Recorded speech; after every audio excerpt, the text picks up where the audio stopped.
Ok, petite interruption au début de cette interview. En fait, elle était hyper longue.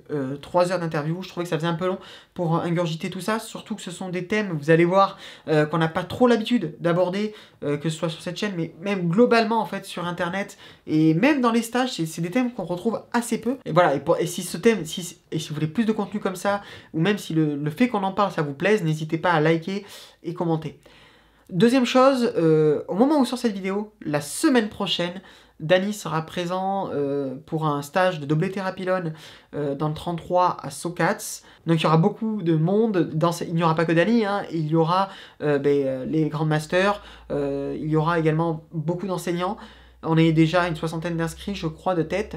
Et n'hésitez pas à venir, ce sera vraiment super. Il donne d'autres stages durant le mois de février, donc surtout, n'hésitez pas à aller voir sur le site juste en dessous, ou qui se met normalement là-haut, et comme ça, vous pourrez en savoir un peu plus pour retrouver Dany sur tout le mois de février. Tant qu'il est là, profitez-en. Après, il repart aux Philippines. Je vous laisse avec lui, et j'espère que ça va vous plaire. Bonjour à tous et bienvenue pour une nouvelle interview du blog Corps et Esprit Martial. Si vous nous suivez depuis un moment, vous avez remarqué que le cadre n'a pas bougé, donc vous savez qui c'est qu'on interview. C'est à nouveau Dany Fesneau. Il va venir aujourd'hui nous parler d'arts martiaux et de spiritualité. Alors, spiritualité, c'est un terme très large et je vais le laisser poser un peu le cadre de tout ça parce que c'est quelque chose de très complexe et je pense que c'est quelque chose qui peut intéresser beaucoup de personnes ici. C'est un sujet qu'on aborde très peu sur la chaîne et pourtant, je pense que vous êtes nombreux à me poser des questions sur ce thème et voilà, je pense que c'est une interview qui devrait vous plaire. C'est quelque chose qu'on n'entend pas souvent, ce que vous allez entendre ici, donc n'hésitez surtout pas à le partager, à faire un peu connaître cette vidéo si vous trouvez le contenu intéressant. Ça va, Dany, toujours bien? Ça va, ça va. Alors du coup, est-ce que je te laisse poser un peu le cadre de cette interview, spiritualité? Oui. D'abord, ce qui est important, c'est tout ce qui est lié à la spiritualité en Europe est lié à un cadre culturel et historique, et c'est très chargé de au moins de 2000 ans de, de lavage de cerveau, de plein de choses qui vont de la chasse aux sorcières à l'Inquisition, à plein de choses, mais pas que dans la chrétienté. Ça a été aussi le cas dans l'islam, avec les soufis. Ça a été le cas dans énormément de cultures, on va dire, occidentales. Important du moment, bon, l'Occident et l'Orient, c'est Mhm. l'Orient, l'Asie commence de l'autre côté du Bosphore, mais, euh, mais c'est plutôt un arc-en-ciel, hein. Donc, il y a des moments, je vous rappelle, où sous l'Empire mongol, ils étaient en Ukraine avec la horde sauvage jusqu'à la mer Baltique. Et c'est eux qui ont mis en place la dynastie des Shahs d'Iran, par exemple. Mhm. Donc, ce mélange historique est important de garder en tête. Et parce que les arts martiaux aussi partent de l'autre côté de la planète, et on va dire dans la partie des colonies européennes qu'on appelle les États-Unis d'Amérique, où on a transporté tous nos a priori, nos cultures, nos inhibitions et toutes les anciennes cultures celtiques, ainsi de suite, euh, avec beaucoup de groupes religieux, de groupes spirituels qui se sont réfugiés aux États-Unis. Donc il y a tout un mélange de Mhm. toutes ces cultures, plus les Chinois qui sont venus de l'autre côté, sur la partie californienne, pour venir travailler dans les mines, et ainsi de suite, qui ont amené leur culture, et puis les Indiens, il y a énormément d'Indiens qui sont venus aussi. Donc il y a tout un mélange comme ça qu'on a partout, et après, avec les colonies, bien sûr, on a rééclaté toutes ces choses-là. Dans tout ce qui est lié à la spiritualité, il y a plein de mélanges. Il faut Mhm. toujours garder en tête ce cadre, on va dire, historique. Maintenant, ma position quand je parle de spiritualité, c'est important pour moi de toujours expliquer. C'est-à-dire que sur toutes ces questions, je me positionne comme un barde, comme je disais l'autre fois. C'est-à-dire que mon but, c'est de raconter un récit ancestral auquel j'adhère, parce que sinon je ne le rapporterai pas, mais qui est un récit ancestral. et qui est aussi lié aux récits ancestraux ésotériques des arts martiaux. Et en gros, tous les arts martiaux d'Asie l'expriment de manière différente, mais on s'aperçoit que c'est le même récit. Ce sont les mêmes éléments, ce sont des mots différents, mais ce sont les mêmes concepts ésotériques. On va parler d'énergie, on va parler de chi pour les Chinois, de ki pour les Japonais, on va parler de prana en Inde, mais à la fin, ce sont les mêmes choses. On va parler le mouvement des énergies chinoises et après, on va parler des éléments de la culture ayurvédique. Donc, mais ce sont les mêmes choses, simplement racontées d'une manière différente. Et ce qui est très important toujours quand on approche les arts martiaux ésotériques, c'est de garder en parallèle, euh, faire bien attention à ne pas confondre le concept de croyance, ok, qui est lié au dogme, ok, et celui de la sagesse. Mm. Donc là, c'est Sophia, qui est une compréhension intuitive de la nature, de la réalité et de la nature du cosmos. Hein, donc d'un côté, il y a la croyance, et de l'autre côté, il y Mm. a ça. Et après, il y a un autre élément qu'on retrouve dans la culture grecque. Je parle de la culture grecque parce que c'est la plupart de des concepts qu'on a de pensée, même si on n'a jamais appris rien sur les philosophes grecs. Tout le monde pense comme ça. Pas que ici, pas que dans les civilisations européennes, mais aussi toutes les autres civilisations qui font partie de l'Europe, comme la culture arabe, pré-islamique et islamique aussi, où, où il y a énormément de partage, où les Grecs avaient énormément d'échanges dans les deux sens, à plein d'époques différentes. Donc, c'est vraiment quelque chose qui est l'Occident dans une grande perspective, on va dire. Mm. D'accord? Donc, ça, c'est très important de toujours comprendre quand on parle d'arts martiaux ésotériques, où est-ce qu'on se situe. Quand on est dans les arts martiaux ésotériques asiatiques, il ne s'agit pas de croyance. Il s'agit de représentation et de compréhension du monde et du cosmos et de la réalité, mais qui est complètement intégré à la façon dont on conçoit la vie ou dont on conçoit tout ce qui existe. Et quand on le voit de l'extérieur, on regarde toujours ça. euh, par exemple, j'entends parfois, on parle de la, de la, de la religion shinto. Mm. C'est pas une religion, le shinto. OK? Alors, on parle de religion bouddhiste. C'est pas une religion, le bouddhisme. On parle de religion hindoue. Il n'y a pas de religion hindoue. Il y a des pratiques spirituelles, certaines pratiques religieuses. Par exemple, il va y avoir le culte de Ganesh, Mm. ok, qui va être plus ou moins développé dans certains groupes sociaux.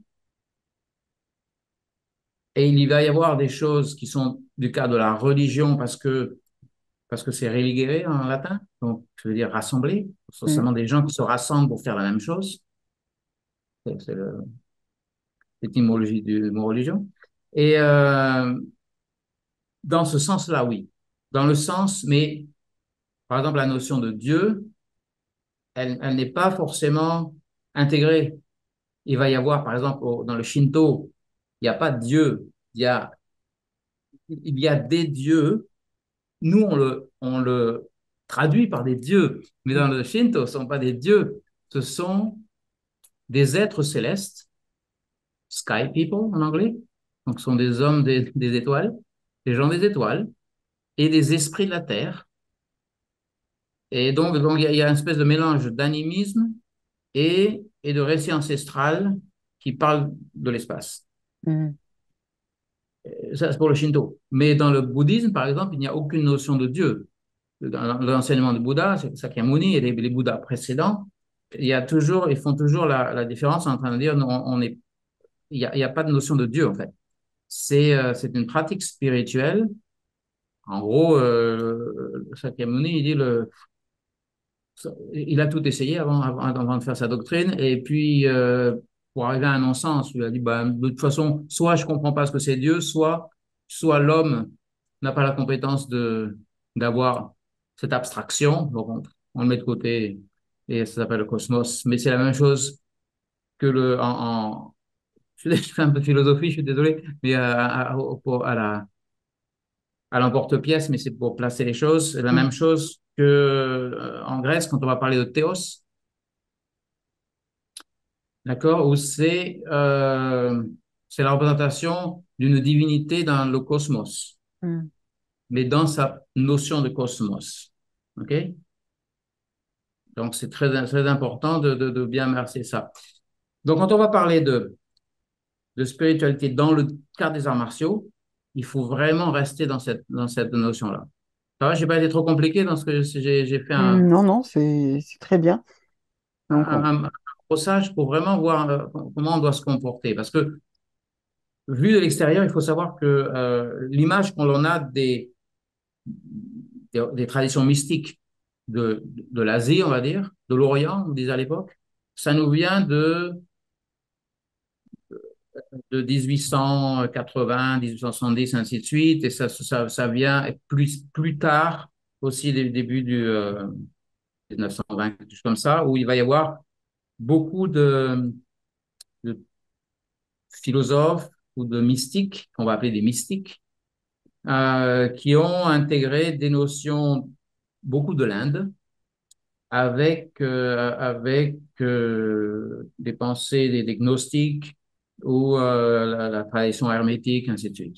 mm, Notamment Elena Blavatsky et après Rudolf Steiner, qui vont intégrer tout ça et on va voir, à l'époque, on regardait les yogis comme des mystiques, mm, quasi faisant de la magie et c'était quasiment des cultes. Donc c'était vraiment, ça a été intégré dans notre inconscient comme la magie noire, c'est les fakirs qui dormaient sur des pics mm, en, bon, enfin, bon. Alors, donc, le fakir en question, c'était du cirque, hein. mm, Ça existe encore, ils le font encore, mais c'est des gens du cirque qui font ça. mm. C'est pas mystique. Donc, Ou des gens de donc Shaolin, ça dépend. ou Shaolin. Donc, c'est vraiment cette approche-là. Il faut faire très attention. Donc, c'est pas de ça qu'on parle. Quand on parle des arts martiaux ésotériques, on parle de ésotérique, donc ça veut dire de l'intérieur. Donc, c'est plutôt, pour avoir, en gros, ça veut dire si on veut changer le monde extérieur, c'est pas en changeant les éléments extérieurs qu'on le change, c'est en changeant les éléments intérieurs. Donc, tout est à l'intérieur de soi pour pouvoir changer la réalité, puisque la réalité n'existe que dans la mesure où elle est concevable, Mm, okay, et représentée, c'est tout. Donc, et on peut aller assez loin comme ça, mais c'est vraiment le principe de des arts martiaux ésotériques. On va chercher à l'intérieur de soi des solutions. Et après, il y a tous les éléments énergétiques dont on va passer. OK? mm, En ce qui me concerne, je suis sûr de dire, en gros, euh, par souci de transparence, je donne toujours mes éléments idéologiques. mm, Donc, je me pose jamais dans la perspective d'une croyance. C'est pas je crois à ça ou je crois pas à ça. Je suis pas du tout dans cet élément-là. Euh, et si j'ai un respect profond des croyances de chacun, j'ai aussi une aversion très marquée de toute organisation cléricale, religieuse, ainsi de suite. Ça mm, doit être mon influence de Bakounine, donc qui ressort, et intellectuellement de Karl Marx, qui considérait la religion comme l'opium du peuple, ainsi de mm, suite. Je simplifie là mm, pour me faire rire, mais il y a quand même tout ça, il suffit de regarder l'histoire pour voir comment ça se passe, c'est pas très intéressant. Et je ne fais partie d'aucune secte, d'aucune croyance, d'aucune société secrète ou pas secrète. Donc c'est fondamental. Souvent j'observe et il y a des choses sur lesquelles qui vont me parler et qui vont correspondre à, par exemple, des pratiques. Il peut y avoir des pratiques de l'ésotérisme, de travail énergétique, par exemple, le Qigong, qui peuvent rappeler des pratiques, par exemple, des rose-croix, qui est une vieille tradition qui remonte au Moyen-Âge, après qui a été remis, modernisée, ainsi de suite. Et il y a beaucoup de choses qui se ressemblent. Ou avec, encore une fois, Rudolf Steiner, qui utilise énormément de concepts qui viennent des Védas, et qu'il a remodernisé. Donc, il y a toutes ces organisations. Mais il faut tout le temps les remettre dans leur concept. OK? Hmm. J'ai beaucoup expliqué, mais je pense que ça pose. Non, non, c'était important de le faire. Donc je pense que c'était enfin, bah, c'était quelque chose de très intéressant en plus de d'avoir un peu ce regard qui est à la fois du pratiquant d'arts martiaux et à la fois du sociologue, ethnologue. Donc et- Et la pratique des arts martiaux, juste pour finir ça, ça contient, il n'y a pas une pratique d'art martial qui ne contient pas des éléments ésotériques. Parce que c'est la façon de penser de toute l'Asie. Donc, tous les arts martiaux d'Asie sont nourris de ça. Donc, Hmm. c'est fondamental. Et il y a des éléments qu'il faut comprendre dans ça. Par exemple, toutes les religions d'Asie intègrent la notion d'incarnation.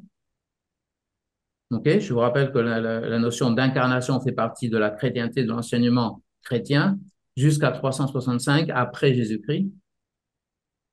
Et à partir du moment où l'empereur Constantin a décidé de recréer, de réécrire une religion d'État avec le groupe culturel qui était le plus développé pour éviter les 120 ans de guerre civile entre les chrétiens et les non-chrétiens, ainsi de suite. Il dit, OK, les chrétiens maintenant sont plus nombreux, donc je deviens chrétien, tout le monde est chrétien, je crée un clergé et le clergé reporte à l'empereur et l'empereur discute avec Dieu.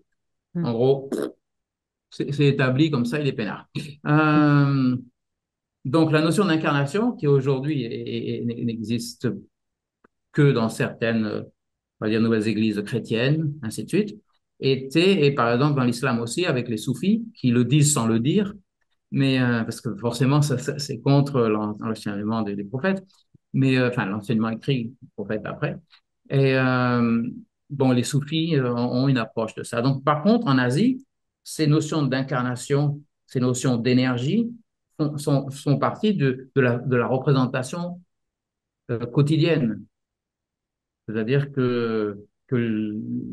et alors, bien sûr, en Chine, en Inde, ainsi de suite, mais aussi dans des sociétés comme l'Indonésie, qui est par exemple musulmane, puisqu'ils conservent leurs croyances et leurs pratiques des siècles précédents l'islam, okay, avec l'empire Majapahit, ainsi de suite, donc des empires qui étaient avant. Philippines, c'est la même chose. Mhm. Donc, il y a toutes ces, comme je l'explique dans mon livre, il y a toutes ces couches qui viennent se rajouter. Donc, les représentations fondamentales, bien sûr, sont de cet ordre-là. Qu'est-ce que Je pense que l'incarnation? Est-ce que tu pourrais définir l'incarnation? on va pas pouvoir le faire comme ça tout de suite. On va dire que c'est la. Bon, déjà, ça part de la notion de conscience, ou ce qu'on appelle en français l'âme. Je Hmm. préfère parler de conscience, conscience cosmique, parce que quand on parle d'âme, on rentre dans un langage religieux. Hmm.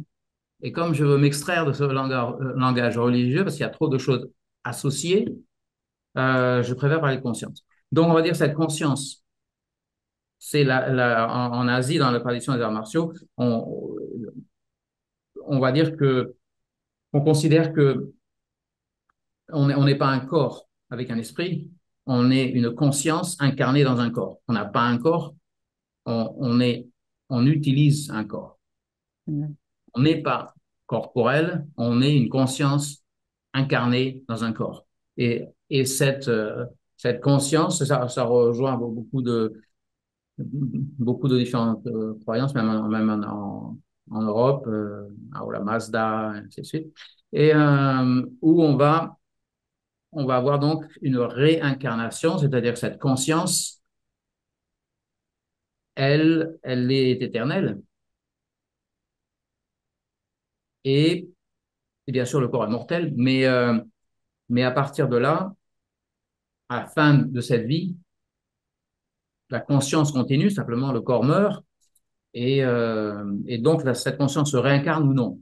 Et par exemple, et ce qu'on appelle le voyage de conscience, par exemple dans le bouddhisme, où il y a cette histoire de samsara, donc la roue de la vie, okay, où cette conscience s'incarne, elle apprend des choses sur Terre dans une incarnation jusqu'à ce qu'elle réussisse à avoir un éveil et monter son niveau de conscience, donc son niveau de conscience d'elle-même et de la réalité du cosmos, pendant son incarnation, pour pouvoir s'en libérer. Et tant qu'elle n'arrive pas, ben, elle est réincarnée. C'est ce qu'on appelle le samsara, c'est la roue de la vie. Mm. Et le but du bouddhisme, c'est d'arriver à se libérer de ça.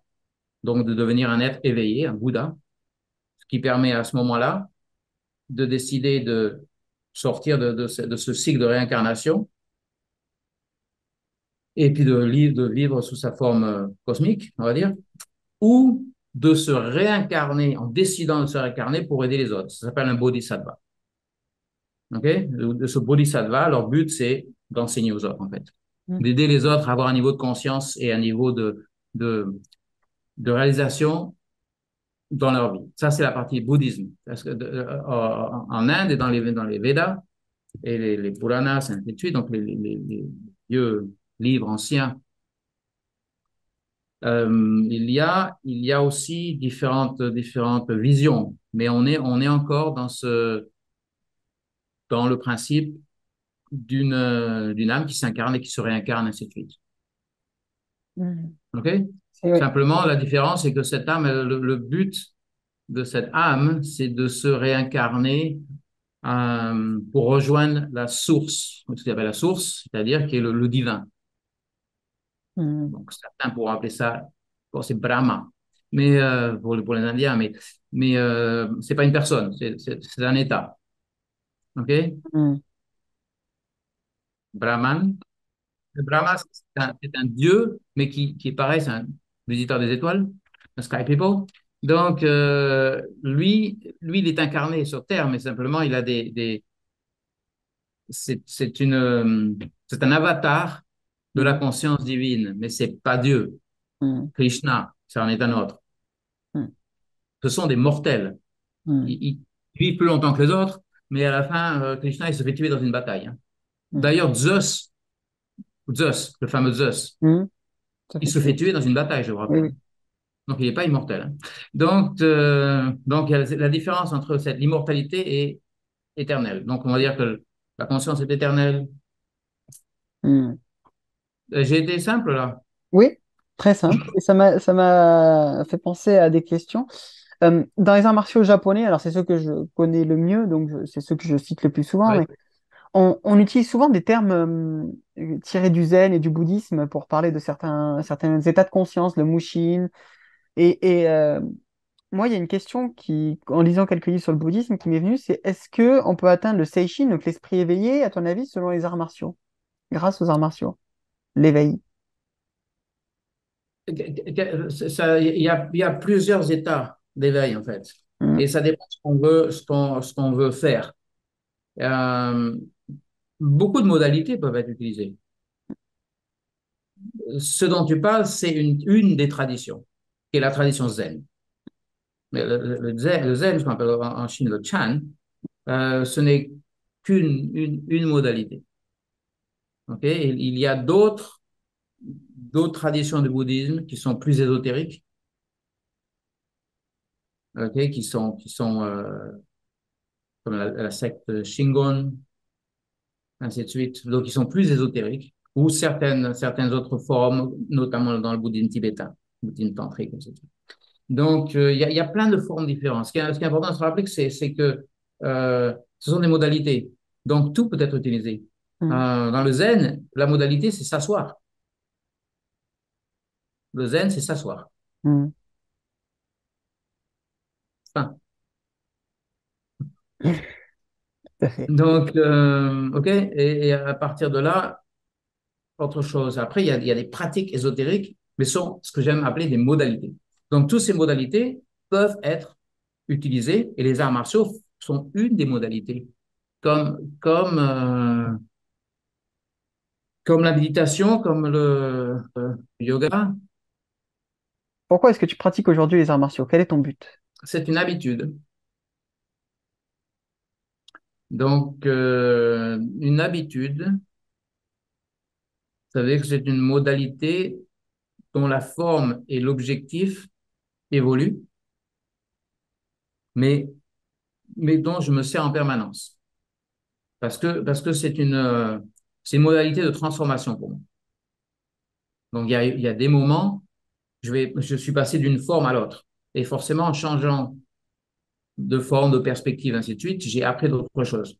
Et d'autre part, parce que c'est quelque chose qui m'a permis d'intégrer énormément d'autres choses. Donc, c'est un support. C'est vraiment pour ça que je le fais. Je l'ai fait à certains moments parce que c'était fun, je l'ai fait à d'autres moments parce que j'aimais me battre, certainement, et que j'avais besoin de sortir mon agressivité. Je l'ai fait à d'autres moments pour, comme je t'ai dit, développer une maîtrise de l'art par lui-même, la maîtrise pour la maîtrise. Mm. Puis après, je me suis aperçu que je pouvais m'en servir pour autre chose. Je me suis servi pour dans mon métier, dans mes métiers. Je m'en suis servi pour éduquer mes enfants. Je m'en suis servi pour sortir de périodes de dépression, pour sortir d'alcoolisme à un certain moment, pour sortir de choses que je pouvais repérer, parce que je le repérais. Moi, j'ai pas attendu d'être complètement alcoolique hein, pour m'en sortir. Mm. Mais ça m'a permis de remarquer que, ah, mais je commence à avoir l'habitude de boire de l'alcool. Et ça me fait changer mon comportement. Donc, pam, pam, pam. Mais du coup, l'art martial me permettait d'agir sur moi, ainsi de suite. Donc, tu vois, ce sont des exemples, Mm. mais ça permet d'enseigner à d'autres personnes. Euh, Ça permet de partager certaines choses. Je suis flou, encore une fois. Quand il y a certains sujets, quand j'en parle, je deviens flou, d'ailleurs, quelque chose. Mais, donc voilà, ça sert à ça. Donc, vers quelle forme je vais? Forcément, en vieillissant, tu acquiers normalement un peu plus de sagesse. C'est censé. Il faut le faire Mm. plus tôt, hein. Il faut que j'attende d'être vieux pour le faire. Mais en fait, j'étais très, très sage. J'étais très ésotérique quand j'avais 14 ans. Et puis après, je me suis un peu perdu. Et après, je suis revenu. Et après, à un moment donné, j'ai dû jouer le jeu social. Donc, donc tu te perds dedans. Et puis après, tu reviens. Enfin, il y a des moments C'est hein, qui cyclique, hein. correspondent au cyclique. Et puis parfois, c'est aussi des influences que tu peux avoir ou ne pas avoir, ou simplement des choses simplement au quotidien. Mm. Donc voilà. Et aujourd'hui, pour moi, c'est une modalité de transformation. Donc je me sers pour moi, pour les autres, et c'est comme ça que je l'enseigne. Mm. Après, même comme ma modalité de transformation, elle n'est pas spirituelle. C'est-à-dire que elle est physique. C'est ça, j'utilise les arts martiaux comme une modalité physique qui permet de développer des éléments énergétiques, des éléments émotionnels, plein de modalités qui s'enchaînent, mais on va en parler plus en avant quand on avancera. Et déjà, est-ce que tu as un moyen d'aider les gens à trouver leur pourquoi? Comment réussir à l'identifier son pourquoi du moment? Parce que c'est pas évident. Il y a des gens, ils viennent, ils ne savent pas vraiment pourquoi.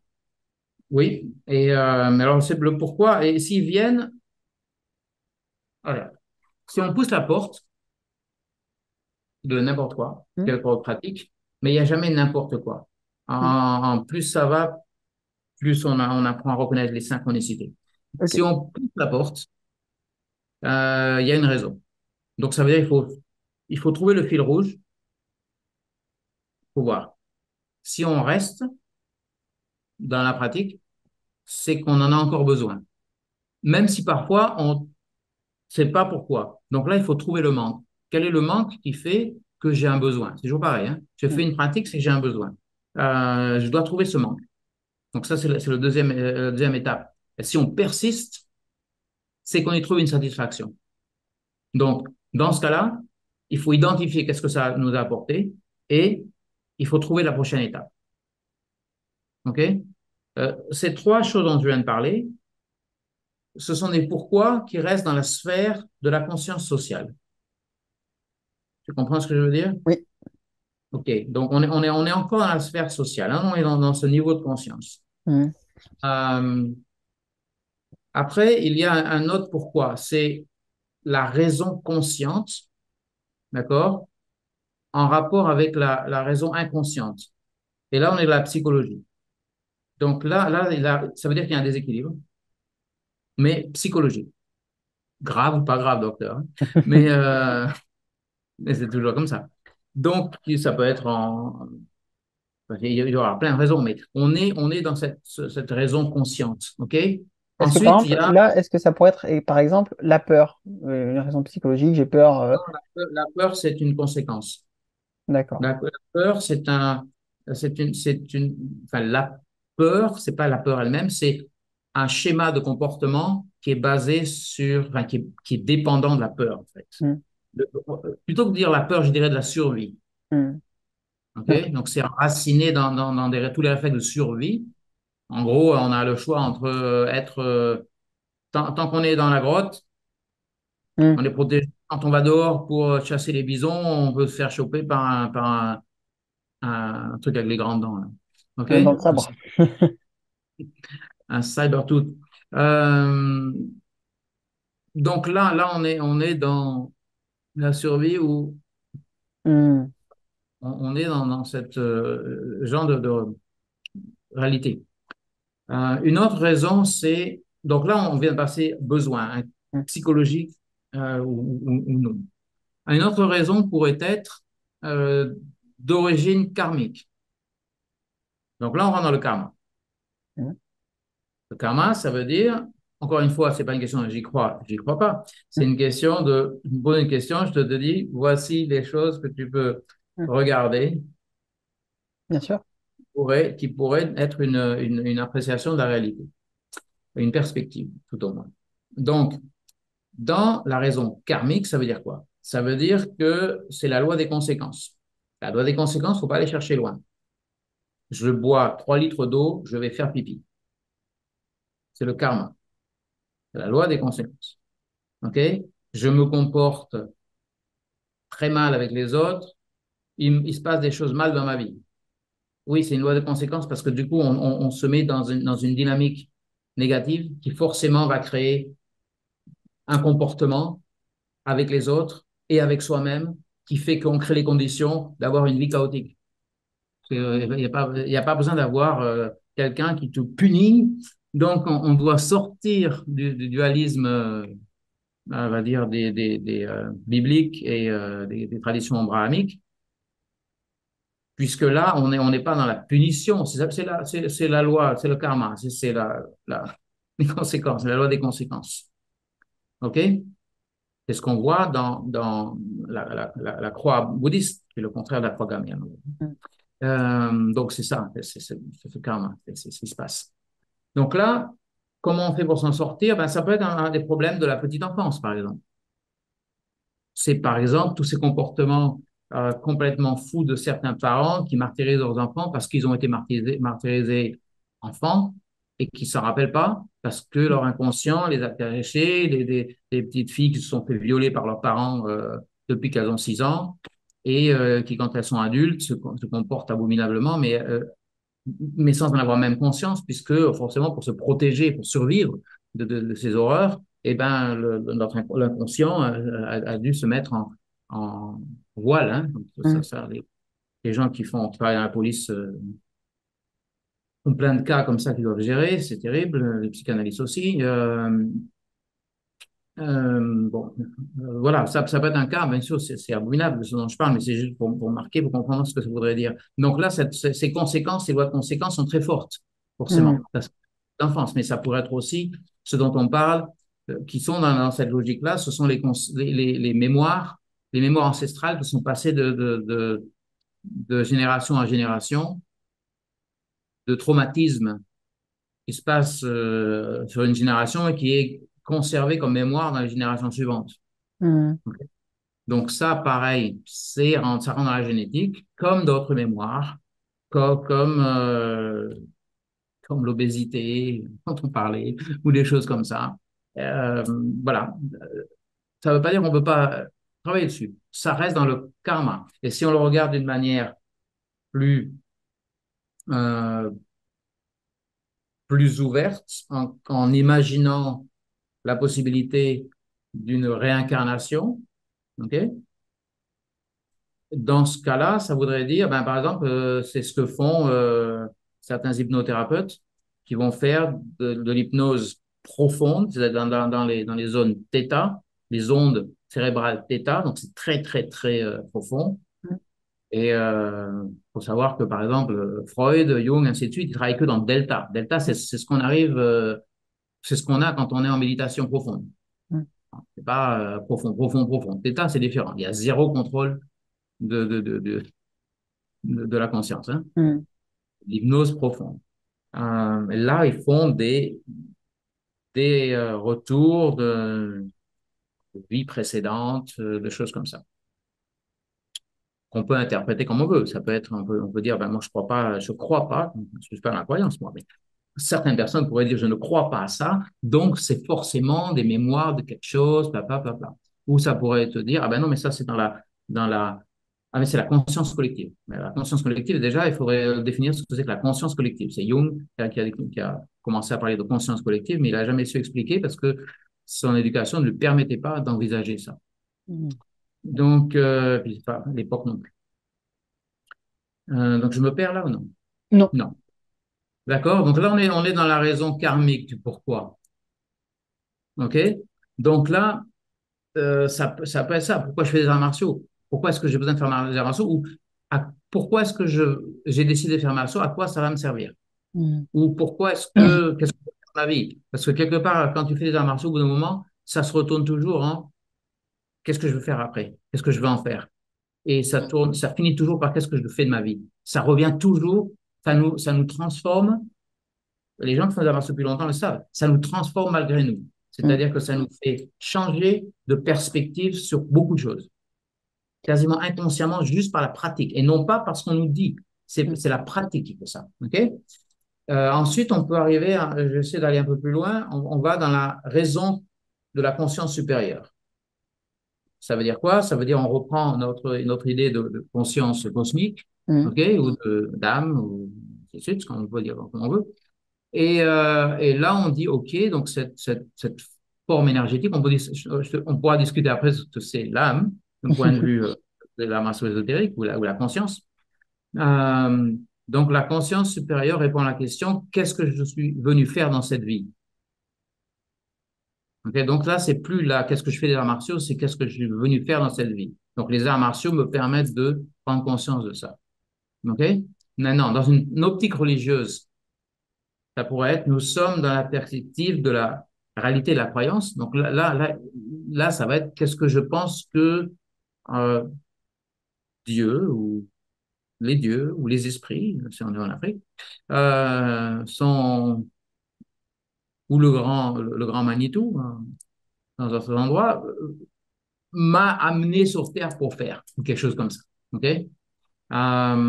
Sinon, on est dans la tradition ésotérique de l'Asie, ésotérique, je parle de ça, on peut utiliser par exemple le Yi Ching. Le Yi Ching, le livre des transmutations, qui répond à la question pourquoi, en gros. Et le I Ching, c'est la réalité du monde avec toutes les possibilités, c'est-à-dire ce qu'on appelle la huitième dimension. Et là, je ne vais pas faire des choses sur les dimensions parce qu'on n'en sortirait pas. Il faudrait une autre 3 heures pour expliquer ce que sont les dimensions. En gros, c'est première dimension. Dans les arts martiaux, c'est facile parce qu'il y a plein de symbolismes. C'est représenté par un point dans l'univers. La seconde dimension, c'est le yin-yang. La troisième dimension, c'est le truc avec trois. Mm.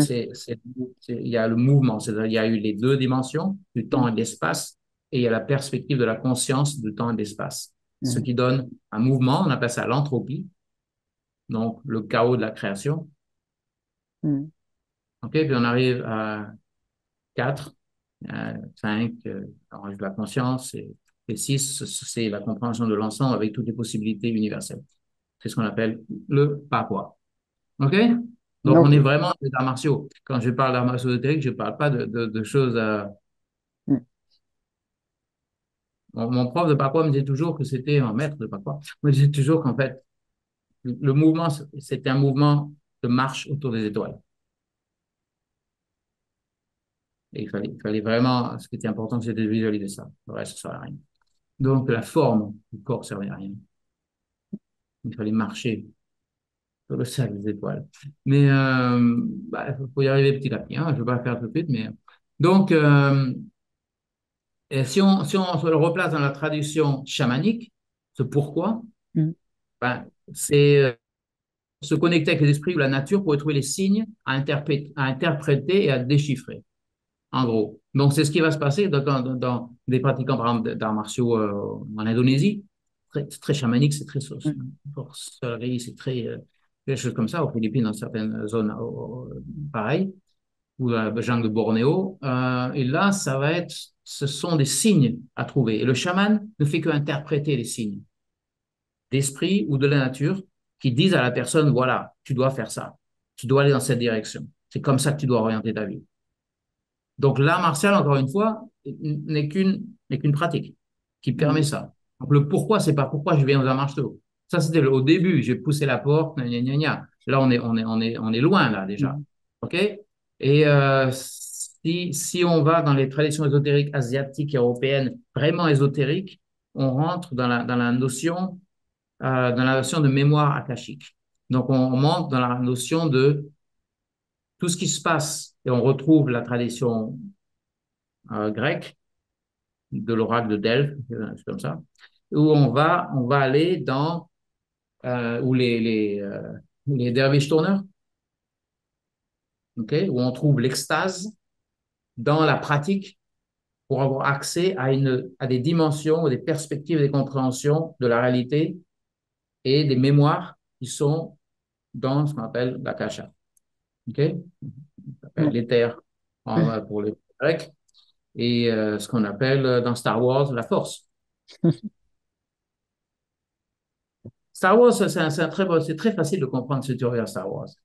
C'est beaucoup moins ésotérique, ça parle à tout le monde, la force. On voit ce qu'on fait avec. Mm. Euh, Est-ce que j'ai répondu à la question? Oui, oui, oui. C'est très intéressant et ça pousse à se poser des questions de plus en plus profondes. Euh, Et tu as vu qu'on peut rester au niveau où on veut. mhm. C'est-à-dire que chacun décide de le voir,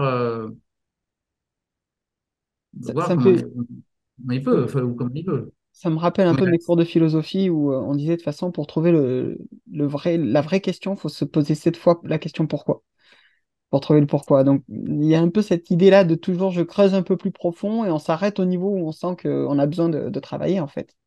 oui. Enfin, c'est comme ça que je perçois ce que tu as dit, je me trompe peut-être, mais c'est un peu... C'est le messager qui articule la réponse. Hmm, Pardon, c'est celui qui reçoit le message qui articule la réponse. hmm. Le messager ne fait que de Délivre. transmettre, de transmettre comment dire, il pose une question en fait. En répondant à la question, tu fais que poser une autre question. Tu reposes une question. Tu fais effet de miroir. C'est pour ça que les interviews sont longues. Désolé. Ah non, pas qu'avec toi, mais toi, elles sont particulièrement. Enfin, mais au contraire, sois pas désolé. Moi, j'y prends beaucoup de plaisir. Donc, merci au Non, mais je ne veux contraire. pas non plus que les gens partent de la question. Raconte lui. C'est très pratique. Hein? Si on Oui. rentre dans la pratique après, je dirais que c'est Bon. très, très. C'est pour ça aussi que les arts martiaux ésotériques sont pas toujours. Enfin, les formes ésotériques ou les modalités ésotériques de tous les arts martiaux sont pas toujours enseignées. Donc, c'est pour ça que ça s'appelle, au Japon, ils appellent ça okuden, donc c'est caché. OK? Ça s'appelle des connaissances occultes. Occulte, ça ne veut pas dire que c'est satanique. Hein. Occulte, ça veut dire caché. Donc, ce n'est que caché. Alors, caché pour protéger la connaissance, caché parfois pour se protéger L'enseignant peut d'avoir aussi des l'enseigner. connaissances. Donc, c'est dans l'histoire, dans toutes les civilisations, il y a les deux cas de figure. Mm. Et justement, est-ce que tu penses que c'est important d'avoir une pratique qui soit introspective? Alors, ça peut être la méditation, ça peut être autre chose pour un harnissador ou un combattant de façon plus générale. Ben, d'une manière générale, tu as compris que je ne parle pas que d'arnis, je parle d'arts martiaux en général. Et en fonction en fait de la culture de la pratique martiale, il y a des approches et des sensibilités différentes ou des images différentes et parfois des modalités différentes. Mais on retrouve quasiment toujours les modalités. Au début, quand je travaillais avec Master Mena, euh, il m'a posé une question qui m'a vraiment, elle est dans mon livre, je sais pas si, il m'a demandé est-ce que tu sais prier? Mm. Et c'est dans mon livre, ça? Je sais plus si c'est dans ton livre ou si tu l'avais dit, on en avait parlé. Vous avez dit, c'est dans le livre suivant. OK. Pas dans On celui en, que j'ai publié. on en Oui, avait mais parlé. il disait, il m'a posé la question, est-ce que tu sais prier? Et là, c'était panique à bord. Parce que, oui, oui, je sais prier. Mais s'il veut dire prier, est-ce que je demande quelque chose à Dieu? Non. Je ne crois pas à un Dieu à qui je demanderai quelque chose. Et de toute façon, je me sens l'égal de Dieu. Donc, c'est selon l'enseignement de Joshua. Donc, Jésus, Yeshua en grec. Donc, chaque individu est une parcelle de divinité. Donc, c'est comme ça que je le vois. Donc je ne savais pas quoi lui répondre. Et puis, mais en fait, et ça a duré peut-être 10 secondes dans ma tête, j'ai l'impression que ça durait 1 heure, et je me suis reposé plein de questions d'un truc, et je suis resté comme un idiot, il m'a regardé, et il a souri. En fait, parce que sa question était déjà, c'était juste une question. Il ne fallait pas que j'y réponde, en fait. Il fallait juste que je me pose la question. Et ça a bien marché. Mon cerveau a fait mais 25 fois l'aller-retour de qu'est-ce qu'il veut dire par là, quoi. Hmm. Et après, plus tard, j'ai appris ce que c'était que la prière, de la façon dont il le concevait, lui. Et cette prière, elle ressemble en fait, à ce qu'on retrouve dans l'évangile de Thomas, euh, qui est dans C'est-à-dire? mon prochain livre. Donc, c'est un peu compliqué à expliquer. Hmm, Et qu'on d'accord. retrouve des pratiques que j'ai rencontrées au Mexique, la Barranca del Cobre, dans les endroits comme ça, avec des chamans, pendant les fêtes du soleil, des choses comme ça. Bon, c'est une autre chose. Ce que Hmm, je veux dire, il y a des pratiques. Donc, la méditation, d'abord, la méditation, il y a plein de méditations différentes. Il y a plein de méditations. Ce genre, imagine, ah ben, c'est zazen. Parfois, même dans les arts martiaux, tu sais, souvent dans les arts martiaux japonais, on fait mokuso. Et hmm, les gens pensent que c'est une méditation. Non, c'est pas une méditation, c'est une visualisation. Donc, il y a des choses qu'on appelle des visualisations, des choses qu'on appelle des méditations, des choses qu'on appelle des médiations. Il y a plein de choses différentes qu'on peut faire. Il y a des activations. Donc, toutes ces choses-là sont des formes de travail différentes, mais qu'il faut savoir ce qu'on fait. La méditation, c'est un peu comme ce qu'on trouve sur un chapiteau de cirque. Tu as des lions, des éléphants, des clowns, beaucoup de hmm, clowns, euh, quelques magiciens, des vrais magiciens, des faux magiciens. Donc, il y a vraiment de tout là-dedans. Donc, il y a des pratiques qui sont très précises, qui correspondent à certaines choses pour obtenir des choses différentes. Euh, mais au même titre que comment respirer. La méditation, ça commence par comment respirer, comment manger, comment dormir. Déjà, donc les fondamentaux de la vie, quoi, quelque part. Et ensuite, il y a tout le travail sur l'intuition qui après va se dégager vers les clairs sens. On en parlera plus tard, tu m'as posé des questions qui sont plus précises, je vais revenir, mais ce qu'on appelle les clairs sens. Euh, le fait que il y a eu des milliers de trucs avec les chiens, par exemple, où tu as le chien qui est dans le jardin, le maître qui rentre à n'importe quelle heure, dans les 10 minutes avant que le maître arrive, à n'importe quelle heure. Pas forcément l'heure naturelle, hmm. nanana, ça tout le monde sait le faire. Euh, le chien commence à remettre la queue et va au portail. Si les chiens le font, il n'y a pas de raison qu'on n'y arrive pas. Ce sont des clairs sens. Hmm. Ok, mais il y en a Et plein. c'est comme l'effet de se faire appeler ou appeler enfin, on appelle la personne. Ah ben tiens, je pensais à toi il y a 5 minutes. Oui, tout à fait. Mais ça, c'est une occurrence. C'est-à-dire que, c'est pas français d'occurrence, mais ça veut dire que ça arrive, mais c'est pas dirigé. Les clairsens, il faut que ça soit autant que la vue, quoi.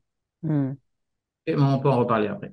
hmm, Euh, donc après, c'est l'introspection. Tu as utilisé dans ta question le terme introspection, c'est plus intéressant. Introspection, c'est se retourner vers soi. Donc oui, se tourner vers l'intérieur.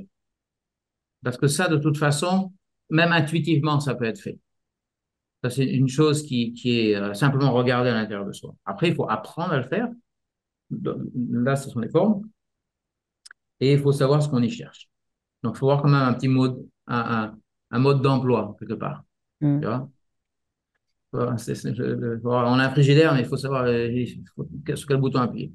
Et, euh, et après, c'est la même chose dont on parlait tout à l'heure, c'est-à-dire le connais-toi toi-même. Dans cette logique-là, dans son application d'un rapport à la sagesse, Sophia, Mm. hein, qui est cette connaissance intuitive, profonde et quasiment divine, ok, qui est une compréhension intuitive de la nature de la réalité. Et après, qui peut être utilisée et qui devient la sagesse en termes de comment, j'utilise cette information. Ça devient la sagesse appliquée, on va dire. Mm. Mais c'est ça, on retrouve la même chose dans les arts martiaux et dans toutes les pratiques ésotériques des arts martiaux. Maintenant, il faut mettre en place des modalités pour des objectifs précis. Et je parle encore de compétences, parce que dans les arts martiaux ésotériques, il faut des compétences. Quel que soit le truc que tu veux faire, il faut des compétences. Et ça se développe individuellement. Par exemple, mise en place d'un process. Le process, c'est toujours la même chose. C'est l'éveil. Donc, c'est, ouais, ça existe, ou ça peut exister, ou ça, tiens, qu'est-ce qui se passe? OK? C'est déjà ça, l'éveil. Ah, pas être endormi. Donc,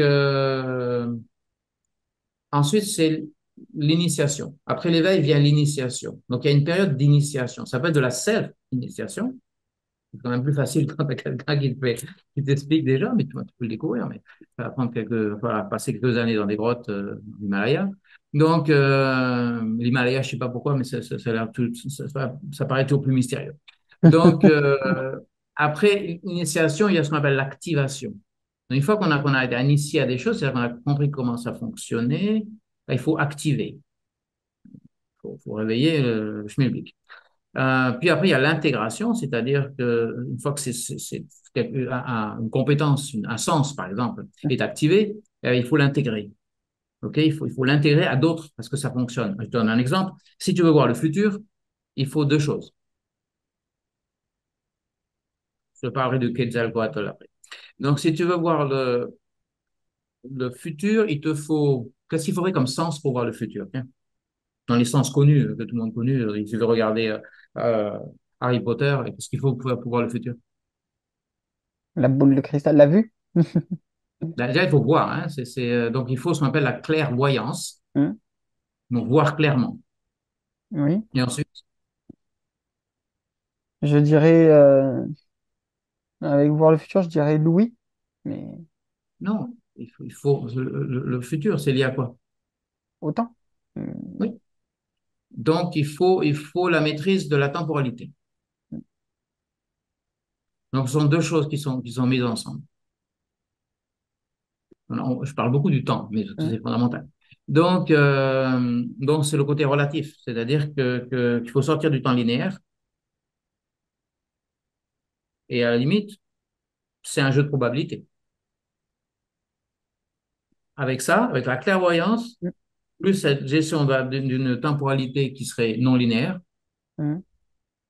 on augmente nos chances, nos probabilités, de la probabilité. Avec un bon ordinateur, tu sais exactement ce qui va se passer. Les plus grosses probabilités. Après, ça change en fonction de ce qui se passe aujourd'hui. Okay? Ce n'est que ça, finalement. Euh, c'est magique. Oui, tout ce qu'on ne comprend pas ou ce qu'on n'arrive pas à exprimer est magique. Téléphone portable au Moyen Âge, c'est magique. Donc, maintenant, notre modalité, c'est la pratique martiale. Donc, le cadre de pratique, il faut aller chercher là. Chercher l'autre outil, c'est les arts martiaux. Mm. Donc, les concepts, il y a des concepts à comprendre, des pratiques à mettre en place. OK? Et après, ben, il faut des entrées. Exemple, tu vois, si on prend, on va dire, l'environnement énergétique, qu'est-ce que ça veut dire? Question. L'environnement énergétique, qu'est-ce que ça veut dire? Ça prendrait, je parle comme ça, hein, environnement énergétique. À quoi ça te fait penser? Ça me fait penser à l'énergie que dégage mon environnement, OK. Qui inclut quoi? bah, qui inclut l'atmosphère globale, qui inclut l'état d'esprit dans lequel ça va me mettre, qui inclut la Qui inclut perception que quoi? j'en ai. Ça, tu parles que de toi, là. Qu'est-ce qu'il y a autour? Ah, bah, ça inclut les objets, ça inclut la décoration, ça inclut la chaleur, ça inclut la lumière, ça inclut les couleurs, tout ce que je peux percevoir de façon directe et Les gens, indirecte. peut-être. Comment? Et les gens, peut-être. Les Ton, gens, en- bien entendu, s'il y a des personnes, ton environnement social, ton environnement familial, ton environnement de travail, ainsi de suite. bien sûr. Donc c'est tout ça, tout ce qui va avoir qui peut s'exprimer sous forme énergétique. Donc, cet environnement énergétique, c'est tout ce qui va avoir un effet d'une manière ou d'une autre. On appelle ça en chinois feng shui. OK? En français, ça s'appelle la géomancie. Donc, là, c'est vraiment ce que la Terre, dans le cadre de la géomancie, c'est vraiment le rapport à la Terre. Alors que dans le feng shui, ce sont les éléments. Donc, dans les éléments, il y a plus de choses, quoi. C'est pas que la Terre quelque part. Mais c'est un peu la même tradition. Et après, quand on parle, par exemple, d'activation, eh ben, il va falloir faire une activation, puis une activation physique, énergétique, émotionnelle, psychologique, mentale. Parce qu'en fait, pour que ces modalités soient efficaces, elles doivent être multipliées. Donc, elles se multiplient les unes les autres. Et ce n'est efficace que quand il y a cette multiplication, ça devient exponentielle. Et s'il manque quelque chose dedans, ben, il y a un multiplicateur qui manque. Donc, on ne peut pas isoler.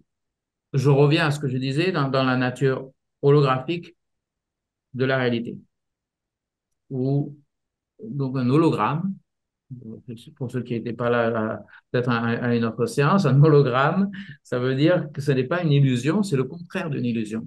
C'est-à-dire que c'est une hyper-réalité, un hologramme. Quand on dit ah, c'est un hologramme, on dit mais ah, c'est un truc qui est juste une image. Non, non, non. C'est holographique, ça veut dire que chaque élément contient un tout, c'est-à-dire c'est un fractal, mais dans les deux sens. Et donc, prendre une partie d'un corail reproduit toutes les capacités du corail. Et l'ensemble est égal à l'infini. Mm. Donc, c'est le macrocosme et le microcosme qui s'expriment dans la même réalité. OK? Ok. Donc, il faut prendre ça d'une manière holographique ou holistique. Un autre mot qu'on utilise par exemple en médecine ayurvédique, c'est la notion de holistique. Tous les éléments doivent être, on prend tout dans l'allopathie par exemple, comme ça. Mm. On va avoir prendre compte de tous les éléments constitutifs d'une réalité pour changer cette réalité. OK? Mm. Ok. Euh, Ça inclut, je ne sais pas si on est toujours dans la question, mais ça inclut, j'essaie de dire un petit peu tout ce qui peut être utilisé. Mm. Ça inclut ce qu'on appelle l'activation des niveaux de conscience. Les niveaux de conscience, c'est ce qu'on appelle la densité de conscience. La densité de conscience, c'est, dans la tradition ésotérique, c'est de dire que dans cette conscience cosmique, qui est toi, dans ta forme spirituelle, en tant que fractal de la source, fractal de Dieu, si tu veux, c'est pour retrouver un terme chrétien. Euh, euh, eh ben, ça veut dire quoi? Ça veut dire que les chamans, par exemple, vont penser, vont retranscrire ça en tant que une expression de la terre, Mm. mère terre, tu vois?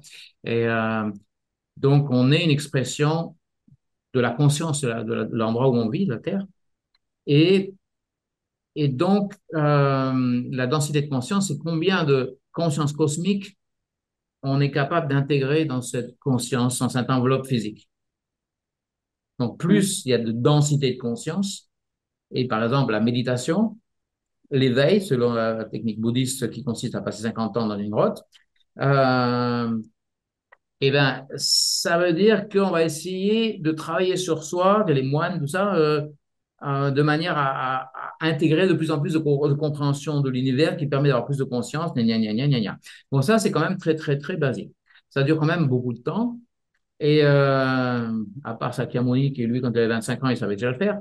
Mais pour le moine lambda, qui a peut-être pas tous les éléments, ça dure 50 ans. Mm. Lui, à 25 ans, c'était bon. Mais pareil, tu vois, pareil, avant 30 ans, c'était fait. Hein. À 25 ans, il savait tout faire. Donc c'est pas une question de temps ou de pratique. C'est une question de cette conscience, compréhension intuitive. Comme on en a tous à des moments, cette compréhension intime, et des fois, ça dure pas longtemps. Une compréhension, je suis sûr que ça t'est arrivé, où tout d'un coup, tu comprends tous les mystères de l'univers. Et ça dure parfois 10 secondes, mais j'ai tout compris. D'un coup, bam, ça s'échappe. Et ça t'est jamais arrivé? Si, si, d'avoir l'impression de tout cerner et puis après, Tout alors, cerne et t'as pas le temps de le marquer. Et bam, ça s'en va. peut-être pas tous OK. les mystères de l'univers, mais au moins de comprendre ce face à quoi je suis, d'avoir une connexion intime avec, se dire, ouais, là, j'ai cerné. Compréhension intime, intime, profonde, vraiment forte. Mm. Et là, la difficulté, c'est de le garder. Mais on a tous des pics de conscience comme ça. Mm. Donc ça, c'est ce qu'on appelle la densité de conscience. La prise de conscience de la réalité dans laquelle nous sommes plongés, c'est autre chose. C'est la perspective. Ce dont je parlais tout à l'heure quand je te disais, ce sont des dimensions. Mm. Donc la première dimension, entre les 1 et 9, en gros, en général. Pareil, pour acheter mon livre prochain, ça sera expliqué en détail. Ça sera dans Les Guerriers Magiciens, tome 2, ça, c'est ça? Oui, c'est compliqué à expliquer comme ça. C'est Oui, oui, non, facile mais à, il y a des choses qui demandent plus de temps et d'écrit, c'est facile à expliquer avec des dessins, voilà. des illustrations. Et il y a plein de symboles qu'on utilise dans les arts martiaux en général, mais il faut comprendre comment ils s'organisent les uns les autres. Non, et puis il faut Ça, un petit teaser, comme ça, vous irez l'acheter. Allez. non, mais je pense que c'est très, très intéressant, parce que j'essaie de le faire de manière très simple dans le livre. Donc, donc là, euh, après, il y a donc cette densité de conscience. Pour donner un exemple simple, aujourd'hui, on va dire qu'on considère qu'on est dans cette réalité de trois dimensions. On parle toujours de 3D. Mm. OK? D'ailleurs, il y a un film qui s'appelle La quatrième dimension. Il y avait pas un truc qui s'appelle La quatrième dimension? Si, si, ça me dit quelque chose. Ça doit être un film de Série science-fiction. télé ou un truc qui s'appelle La Ouais. quatrième dimension. Pourquoi? Parce qu'on est dans la troisième dimension. Dans cette troisième dimension, euh, c'est une dimension où moi, l'ego est au centre. OK? C'est ce qui donne cette réalité de notre planète aujourd'hui. Mm. C'est des gouvernements qui pensent être les seuls, c'est des pays qui sont séparés, c'est une conscience, c'est beaucoup de dualité, ok?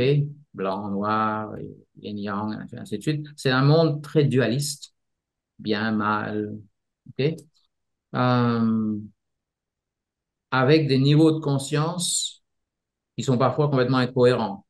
Destruction de la planète, euh, oui, oui, j'aime pas mon boulot, c'est l'enfer, mais j'ai peur de le perdre. Euh, et patati et patala. C'est toute cette dualité, ok? Mm. Qui est, pour reprendre ce que tu disais tout à l'heure, basée sur la peur. C'est essentiellement, en anglais, on dit fear-based, je sais pas comment dire, je traduirais ça en français, mais Merci, basé sur la peur, oui. vraiment basé sur la peur, c'est-à-dire que tous nos comportements sont articulés sur la peur des choses, Mm. ok? Et c'est vraiment ça ce qu'on appelle la troisième dimension. Et après, de la troisième, on passe à la cinquième, en fait. La quatrième étant un square, un carré. Et Ok. là, il y a pas de mouvement dans la quatrième dimension. La quatrième dimension, c'est une réalité théorique. Ok, c'est pour ça que je pense que cette émission s'appelle la quatrième dimension. Mm. La cinquième dimension, c'est la même chose. C'est une réalité différente où la conscience est plus présente. Et là, c'est un changement de perspective avec un niveau de conscience qui est moins basé sur soi, mais basé sur, euh, en anglais, ça serait unity consciousness, unité de conscience. où on sent, on comprend la conscience des autres et, et cette interdépendance que tu retrouves beaucoup dans beaucoup de concepts que tu retrouves dans l'aïkido. Mm. C'est ça que tu vois beaucoup, Morihei Ueshiba parler d'amour infini, cosmique, et ainsi de suite. Parce que c'est basé, ce n'est plus basé sur la peur, mais c'est basé sur la compassion, sur l'empathie, sur des choses comme ça. Donc l'empathie veut dire que je me mets à la place des autres, je ressens les choses de l'autre. Si tu es Mm. empathique, ça va être difficile de massacrer le pays d'à côté. Mm. Euh, parce que tu te fais autant de mal que tu fais à l'autre, ainsi de suite. Donc on passe à un niveau de conscience différent. Et dans beaucoup de traditions ésotériques dans le monde, par exemple les Hopis, qui est une tribu des États-Unis du Sud, Arizona, qui est Mm. placée à un endroit qu'on appelle les quatre piliers, qui est en fait, une zone considérée comme sacrée Mm. par beaucoup de civilisations et qui est très chargée, ainsi de suite. Il y a le Colorado, ainsi de suite. Et bon, c'est notre culture. Mais ils parlent beaucoup d'un changement de la Terre. Mais beaucoup de civilisations parlent de la Terre en termes de conscience. Et que la Terre elle-même a une conscience et que cette conscience, elle est en train de changer de fréquence. Et toute la réalité, la nature de la réalité est fréquence. Donc, on prend Tesla, Nikola Tesla, si vous voulez penser, comprendre les mécanismes de l'univers, pensez en termes de fréquence, de résonance et de son. Okay? Euh, donc, cette fréquence terrestre est en train de changer. Beaucoup de les Mayas, aujourd'hui, ainsi de suite, n'arrêtent pas de dire ça. Euh, il y a un changement qui se passe avec des fréquences qui changent. Et donc, dans ces moments de changement tellurique, toutes nos civilisations anciennes parlent de force tellurique. C'est pour ça qu'il y a que les cathédrales sont fabriquées sur des endroits qui étaient déjà des endroits sacrés parce que ça mettait de l'énergie. Donc, on est sur ces zones théoriques. On peut calculer hein, pour les super Mm. les super sceptiques. Je suis pas là pour convaincre, je donne juste d'informations. Donc là, il y a toute cette connaissance ancestrale des aborigènes d'Australie qui sont très liés. Les aborigènes, ils ont une culture qui a 65 000 ans. Quand on dit la culture chinoise des millénaires, ils ont 5 000 ans, ils ont un peu plus que ça, ils ont 10 000 ans. Mais les aborigènes, eux, ils ont une continuation de culture, continuité, hein, continuité de culture de 65 000 ans. Les 65 000 ans qui vivent au même endroit avec la même culture et qui racontent les histoires qui se passaient il y a 65 000 ans. Ce qui est assez fabuleux. C'est le seul endroit au monde, c'est comme ça. Mm. Et, donc la planète change de conscience et en fait cette cinquième densité dont on parle beaucoup correspond à une prise de conscience, on va dire ça. Et une prise de conscience qui peut, si vous voulez, vous pouvez prendre des notes et puis voyez est-ce que ça vous correspond. Exemple, j'ai fait une liste là, pour voir pour les choses qui correspondraient le plus sur ça. C'est un moment où, quand on passe dans cette perspective de réalité, on commence à avoir un réveil de l'intuition. On commence à sentir, on a beaucoup plus de feedback intuitif. Il y a un éveil des connexions avec notre surmoi, notre conscience. On commence à avoir des rêves lucides, des rêves très vivides. Il y a beaucoup de rêves lucides. On a des intuitions et des décisions sur notre chemin, c'est-à-dire sur où est-ce qu'on veut aller. Et on commence à suivre. Alors qu'avant, quand tu es en dualité, tu poses le pour et le contre. Mm. Quand tu quittes la dualité, tu ne poses plus le pour et le contre, que tu es plus basé sur la peur. D'accord? Euh, Qu'est-ce qu'il y a encore? Changement de priorité. Il y a énormément de changements de priorité qui correspondent aussi à ce qu'on voit aujourd'hui dans nos sociétés modernes, d'une partie de la population qui ont l'âge de mes enfants, c'est-à-dire qu'ils sont entre 15 et ouais, qui a 30 ans. Donc, c'est assez large, mais c'est tout à fait cette génération où il y a beaucoup moins, le matérialisme est beaucoup moins important. Et tu as des gamines de 12 ans qui vont à l'ONU pour expliquer qu'il faut protéger la planète, ainsi de suite. Mais c'est pas une, il y en a une qui est connue, mais il y en a des tonnes. Euh, tu as un changement, ce qu'on appelle vers l'unité de conscience, ce dont je parlais tout à l'heure, donc avec développement d'empathie, de plus de personnes qui sont dans la compassion, dans l'harmonie, que tu n'avais pas forcément aussi fort avant. Et il y a de plus en plus de gens. Alors forcément, les gens qui sont plus âgés peuvent éventuellement être moins sensibles à ça. Mais ça arrive chez toutes les tranches d'âge, en fait. Euh, il y a ce qu'on appelle des synchronicités. Là, je vais t'expliquer. Donc, la synchronicité, ce sont des coïncidences. Une coïncidence, une incidence, c'est quelque chose qui arrive une fois.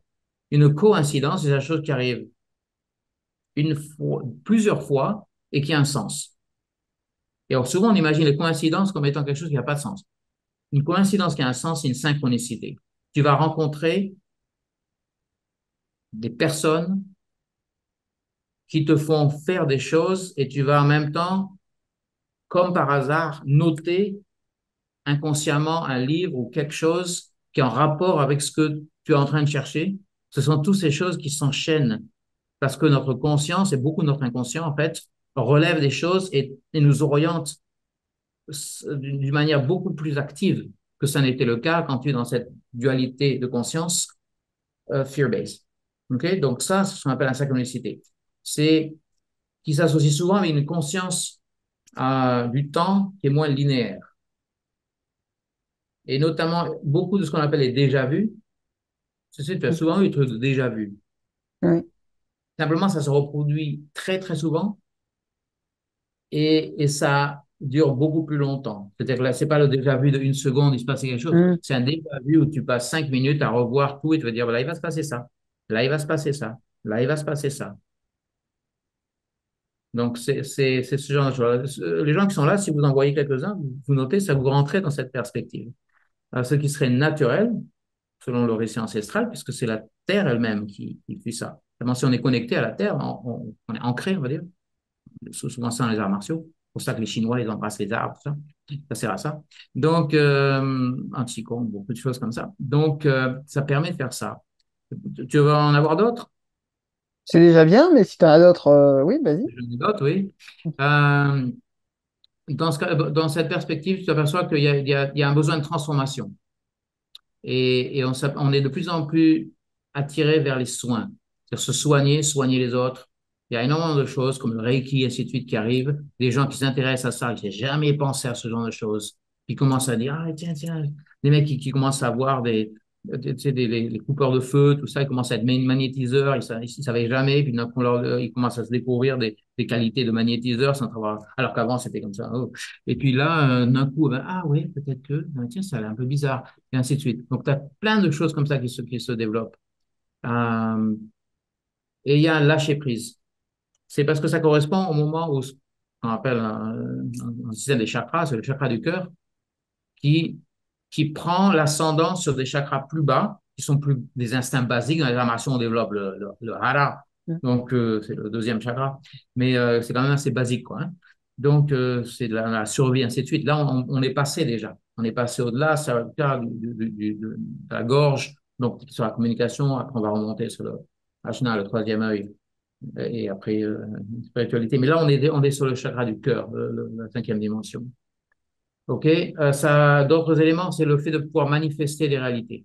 C'est-à-dire qu'on commence à s'apercevoir que finalement, on arrive à manifester des réalités. C'est-à-dire qu'on veut transformer la réalité et puis on s'aperçoit que, tiens, ben, on a voulu faire ça et ça se passe. Au début, on se dit, bah, tiens, c'est la chance.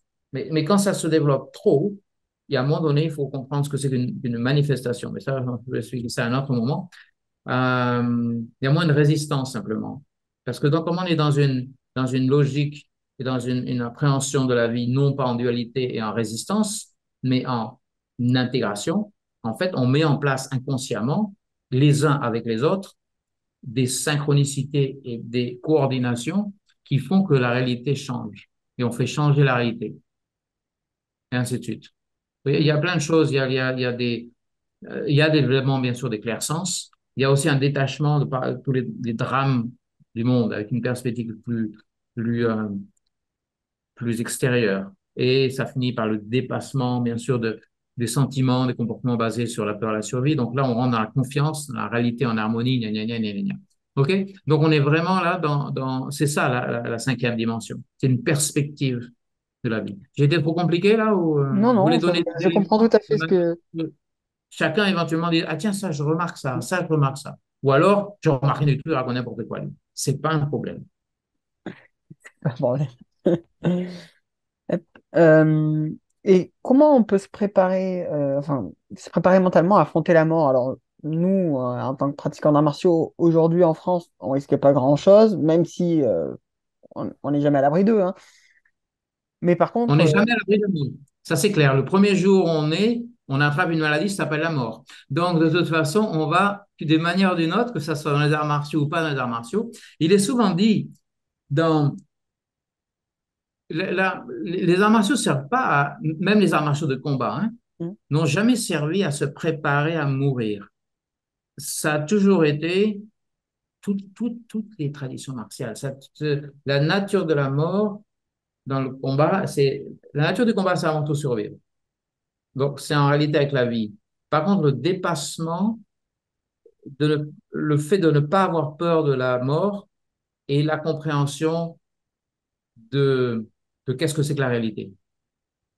Donc c'est fondamentalement, c'est l'idée de la plupart des arts martiaux. Ce n'est pas de se préparer à mourir, c'est de transcender la notion de la mort. Et soit de le sublimer, soit de le transcender, soit de le dépasser, soit de comprendre ce que c'est que la vie. Et là, et là, de bien recommander. Quand on commence à rentrer dans ces notions de conscience, et de conscience et d'incarnation ou de réincarnation, la mort prend une approche complètement différente. Bien sûr, la mort, comme tu disais, c'est une réalité plus évidente pour un soldat.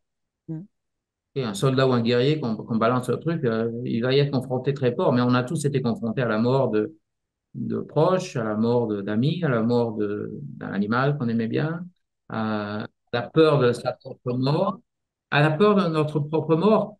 Et il y a des moments où peut-être tu as failli mourir. Ou, moi, j'ai failli mourir pas mal de fois, et qui passe pas loin.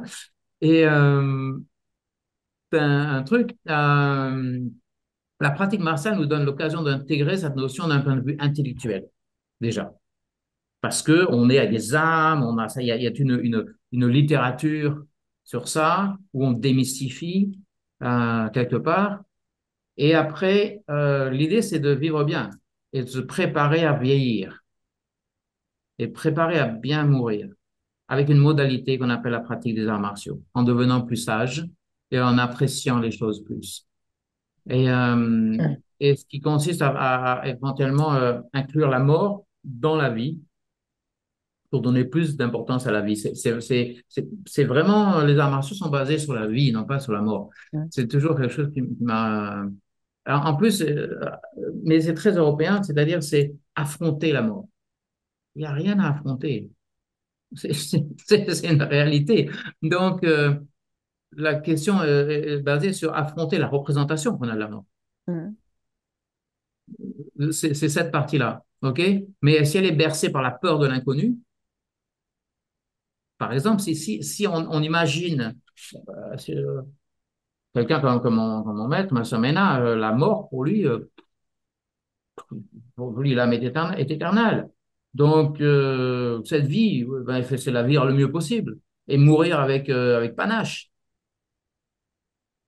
Et, une fois, il m'a dit, de toute façon, je suis déjà mort une fois, j'ai pris une balle, c'est passé au travers.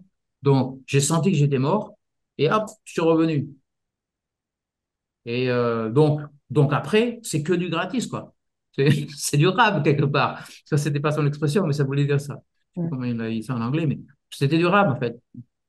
J'aurais dû mourir, ça, a pas, ça, c'était pas mon heure, donc ok, je suis revenu, quoi. Et donc voilà.